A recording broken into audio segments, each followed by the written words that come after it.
네, 기술적 분석입니다. 자, 시장 상황 한번 빠르게 살펴보는 시간 가져보도록 하겠습니다.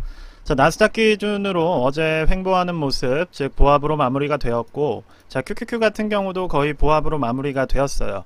즉 일단 중요한 것은 지금 조정이 진행 중이라는 겁니다. 자, 조정이 진행 중인 상황인데, 자, 이전처럼 그렇게 강하게 하락이 나오진 않고 있어요. 왜냐하면 많은 보조지표 혹은 매수세 자체가 어쨌든 추세를 상방으로 잡고 있기 때문에 조정이 진행 중이긴 하지만 그 강도 자체가 작년처럼 그렇게 강하게 나오지는 않고 있습니다. 자, 이러다가 어떻게 보면 막바지쯤에는 한 번 정도 강한 하락이 나올 수가 있겠지만, 자, 그렇다 하더라도 현재 정배열 상승이 진행 중이라는 사실은 변함이 없기 때문에, 자, 일단은 홀딩을 해주시는 게 좋을 것 같아요. 제가 말하는 홀딩이라는 거는 일단 시장을 떠날 필요가 없다는 겁니다. 자, 그런데 오늘 제목에서 말씀을 드렸듯이, 썸네일에서 말씀을 드렸듯이 언제 팔아야 되냐라는 이야기를 한다고 한다면 오늘은 기본적인 컨셉 정도는 드릴 수가 있을 것 같아요.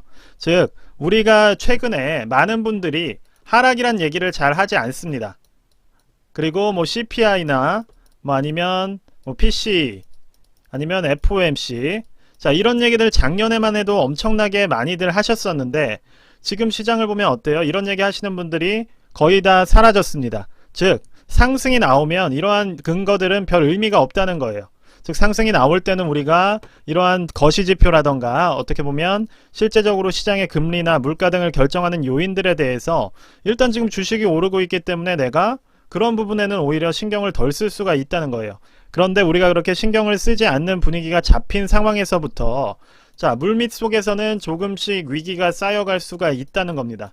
자, 그렇기 때문에 오르고 있다고 해서 우리가 마냥 마음을 놓고 그냥 상승이 언제까지 갈 거다, 또 이럴 때가 돼버리면 뭐 장기 투자니 뭐 모아가는 투자니 뭐 무한매수법이니 또 이런 얘기들이 많이 나오기 시작하겠죠. 그래서 그런 분들이 정말 다시 많아지기 시작할 때 또다시 위기는 시작되는 게 시장의 섭리라고 저는 생각을 합니다. 자, 그렇기 때문에 조금 청개구리 같긴 하지만 시장이 지금 잘 오르고 있고 저는 올해 들어오면서부터 정배열이기 때문에 계속해서 투자를 하라고 말씀을 드려온 사람이고, 자, 지금도 역시 정배열이 잡혀있기 때문에 투자를 해야 된다고 생각하지만 우리가 어느 시점쯤에 위기가 오고 어느 시점쯤에 주식을 정리해야 될지에 대해서 미리 고민해 놓지 않으면 결과적으로 작년 같은 하락을 똑같이 맞을 수가 있다는 거예요. 그래서 한 번쯤은 떠올려 보시는 게 좋을 것이, 자, 이때만 해도 많은 분들이 주식을 팔아야 된다는 얘기를 하지 않았습니다. 그렇죠? 그리고 이렇게 빠지면 어떤 얘기들이 많이 나왔냐? 줍줍 기회다. 물량을 늘려갈 기회다. 자, 그런 분들이 한 6개월, 7개월 지나자 다 사라졌어요. 그렇죠? 그리고 올해도 초반에는 매수하지 말라, 위기다라는 얘기 많이 하시다가 결과적으로 이제는 또 장기 투자 얘기를 합니다. 그러니까 이런 식으로 우리가 미래를 미리 대비하지 않으면 결과적으로 한 가지 방향성만 가지고 투자를 하게 되고 시장이 변화하는 것에 있어서 대응이 늦어질 수 있다는 점을 말씀을 드리는 거예요. 자, 그래서 일단은 단기적인 시장 얘기를 좀 해보자면, 자, 뒤쪽에서 말씀을 드릴게요. 결과적으로 어느 시점쯤에 우리가 매도를 고려해야 되는지는 조금 이따가 말씀을 드리도록 하고, 자, 단기적으로 지금 나스닥 같은 경우는 조정이 진행되고 있는 상황인데 보시는 것처럼 상당히 빠르게 마무리가 되는 흐름으로 움직이고 있어요. 즉 제가 숏을 치면 안 된다고 말씀을 드렸던 이유가, 자, 보통 숏을 친다고 한다면 이때쯤에 많이 들어왔을 텐데 지금 3, 4일 동안에 바로 반등을 내면서 손절컷으로 빠르게 접근을 하고 있습니다. 즉 정배열에서는 숏을 쳤을 때는 우리가 이런 식으로 포지션을 잡기가 어렵고 상당히 짧은 기간 움직였다가 다시 손절컷을 건드리고 또 빠지는 이런 식의 움직임이 있기 때문에 우리가 숏을 치는 거는 위험하다 말씀을 드린 것이고, 단기적인 조정 자체도 생각보다 빨리 마무리될 수 있는 흐름으로 가고 있다는 점을 일단 말씀을 드릴게요.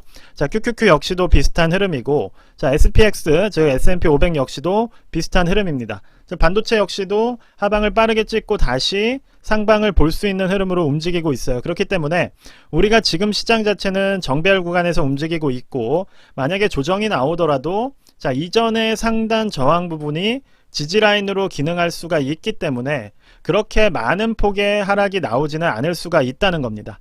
자, 그래서 우리가 당분간, 즉 여름 7월, 8월은 전통적으로 주식이 강한 시장이고 가을까지도 간다고 했을 때 그럼 우리가 언제쯤부터는 조금 시장을 주의해야 되냐? 자, 일단은 위기적인 부분은 채권 금리에서부터 나오고 있어요. 즉 채권 금리가 이미 4.8%, 즉 4.9%까지 근접을 했습니다. 즉 2년물 채권 금리가 거의 또다시 5%에 근접을 했고, 제가 이전에 말씀드렸죠. TMF 같은 거 아직 빠르다고 말씀을 드렸습니다. 이걸 지금 들어가 버리면 또다시 하방을 먹게 되는 거예요. 왜냐? 위기라는 거는 그렇게 우리가 생각하는 것처럼 단순하게 움직이지가 않고 어떤 반대 포지션에 있는 강한 요소가 충격적인 요인을 주고 나서 움직이는 것이기 때문에 미리부터 들어가 있게 되면 결국 마이너스로 시작하게 되는 일이 발생을 하고, 그 과정에서 주식들은 올라가게 되면 결과적으로 내가 어느 순간에 손절을 하게 되면 상당히 또 손해가 누적되는 그러한 식의 투자를 할 수가 있기 때문에 일단은 지금 채권금리가 불안감을 키워가고 있다는 것을 보셔야 됩니다. 그래서 2년물 같은 경우가 이미 5%에 근접을 하고 있고, 자 10년물 같은 경우도 상방으로 방향을 만들면서 다시 4% 넘는 구간으로 도전하는 흐름을 만들고 있어요. 자, 그래서 일단은 채권 수익률 자체가 하나의 불안 요인이 될 수 있다는 것을 봐주시는 게 좋을 것 같습니다. 자, 그래서 채권금리가 이전에 전고점을 넘게 되면 자연스럽게 시장에는 영향을 줄 수밖에 없다는 거예요. 왜냐? 채권은 주식시장의 대체제이기 때문에 어느 순간 불안감이 딱 들어오게 되면, 자 채권이 5%나 4% 사기만 해도 그 정도의 수익률을 보장하는 상황이 온다고 했을 때, 지금 현재는 실질금리가 떨어지기 때문에 주식이 오르고 있지만 선후관계로 보았을 때는 어떠한 외부 위기 혹은 금융위기가 생기면서 불안감이 커진다고 했을 때는 다시 이쪽으로 돈이 빠르게 흡수될 수 있는 여건들이 갖춰지고 있다라고 보시면 되는 거예요. 그래서 우리가 이 부분이 전고점을 넘는 부분은 좀 체크가 필요하다라고 하나를 먼저 말씀을 드리겠고, 자 그리고 두 번째로 말씀을 드리자면 일단 빅스로 어느 정도 예측을 할 수가 있다는 거예요. 즉 시장이 불안해지게 된다면 콜이나 풋옵션 비율 자체가 어쨌든 서서히 균형을 찾아갈 것이고 어느 순간 되는 역전되는 일도 발생을 하겠죠. 자 지금 보시는 것처럼 빅스 지수가 이격도를 많이 만들면서 내려가고 있기 때문에 우리가 굳이 이 구간에서 위기를 외칠 필요는 없다는 거예요. 그러니까 지금 드리는 말씀은 위기가 올 것이다 라는 예측이 든다고 해서 지금 시장이 올라가고 있는데 이 부분을 외치고 있을 필요는 없다는 겁니다. 다만 우리가 시장이 올라가고 있는 이 상황에서도 언젠간 위기가 올 수 있기 때문에 이 위기를 감지할 수 있는 나만의 센서들을 만들어 놔야 된다는 점을 지금 강조를 드리는 거예요. 즉 이 부분이 없게 된다면 여러분들은 작년에 대하락이 시작하는 과정에서 계속해서 줍줍을 외치던 분들처럼 사실 시장과 역행하면서 돈만 바닥에 버리는 일을 만들 수가 있다는 점을 말씀을 드리는 겁니다. 자, 그래서 기본적으로 너무 간단한 요인만 하나 말씀을 드리자면, 자, 지금 빅스 같은 경우는 이격도가 이렇게 크기 때문에 당장 뭔가 위기가 발생한다고 보기는 어려울 수 있다는 거예요.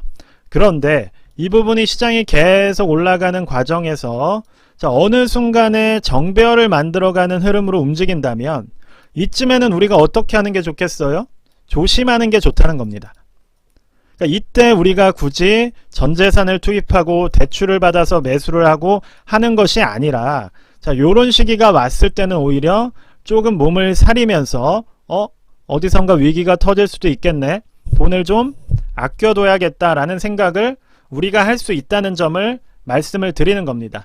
그래서 지금 만약에 하락을 외치시는 분 혹은 무조건적인 상승을 외치시는 분들이 있다면 내가 최소한 반대 포지션에 있어서의 위기 감지를 할 수 있는 센서 자체는 한두 개 정도는 나만의 원칙을 만들어야 된다는 거예요. 그것이 뭐 금 가격일 수도 있고 석유 가격일 수도 있고 아니면 뭐 금리일 수도 있는 것이고, 그쵸? 다양한 요인들이 있는 겁니다. 뭐 혹은 코인의 가격이 될 수도 있는 것이고 실업률이 될 수도 있는 것이고, 그리고 헤지펀드 즉 하이힐드 채권의 스프레드가 될 수도 있는 거예요. 그래서 우리가 이러한 요인들, 저는 이런 부분들을 체크를 하고 있고, 그렇기 때문에 여러분들께 어떠한 시장의 위기 때마다 그 부분에 가장 적합한 말씀을 누구보다 빠르고 소신있게 전달할 수가 있는 것이고, 그러한 부분들과 원칙들을 여러분들께서도 지금부터 한두 개라도 만들 수 있는 공부와 노력을 하실 필요가 있다는 점을 지금 조금 뭐 잔소리 같긴 하지만 한번 드려보는 거예요. 저희 구독자분들이니까. 자, 그리고 저 같은 경우는 개인적으로는 지금 상당히 투자 자체를 안정적으로 하려고 노력을 하고 있습니다. 그래서 저 같은 경우는 이제 너무 위로 떠 있는 종목보다는 뭐 멤버십 같은 곳에서는 개별적인 종목인데 이제 상당히 밑에서부터 매수세가 들어오기 시작하는 이러한 종목 위주로 공략을 하고 있고, 자, 이런 말씀을 드리는 이유는 시장이 그렇게 불안해지면 불안해질수록 결과적으로 손절 라인과 매수 컷 라인 자체가 가까운 것이 좋다는 거예요.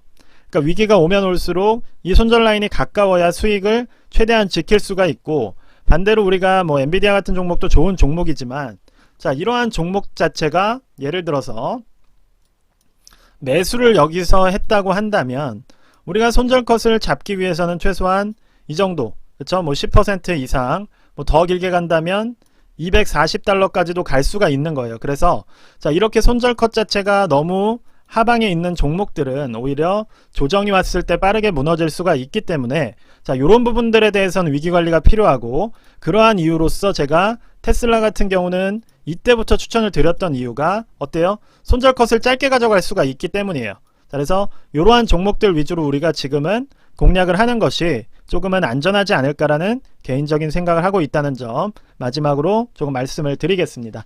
네, 그래서 오늘 영상은 여기까지만 말씀드리도록 하겠고, 마지막으로 드리고 싶은 말씀은 결과적으로 무조건적인 상승이나 하락은 없다는 거예요. 결국 시장은 파도라고 말씀을 드렸고, 파도가 당연히 위로 갈 때도 있고 아래로 갈 때도 있고, 그쵸? 계속해서 움직이는 것이기 때문에, 자, 이 부분에서 한 방향만을 얘기하기보다는 우리가 장기적으로 상승한다는 얘기를 하더라도 파도가 상당히 밑으로 간다고 한다면 그때는 장기적인 상승을 얘기하는 게 의미가 없을 수도 있다는 거예요. 왜냐? 자, 여기서 여기만큼 내가 그냥 원금을 회복했다고 한다면 그동안의 물가 상승률이나 자본으로서 얻을 수 있는 수익을 포기한 기회비용을 따지면 그거는 돈을 번 게 아니라는 겁니다. 그래서 우리가 자본이 얼마나 큰 에너지와 수익을 만들어낼 수 있는지를 생각을 해본다면 그러한 기회비용을 놓치지 않도록 최소한 우리가 안전장치 혹은 알람 정도는 하나의 어떠한 지표로서 만들어 놓을 필요가 있다는 점을 오늘 조금 말씀을 드렸다는 점을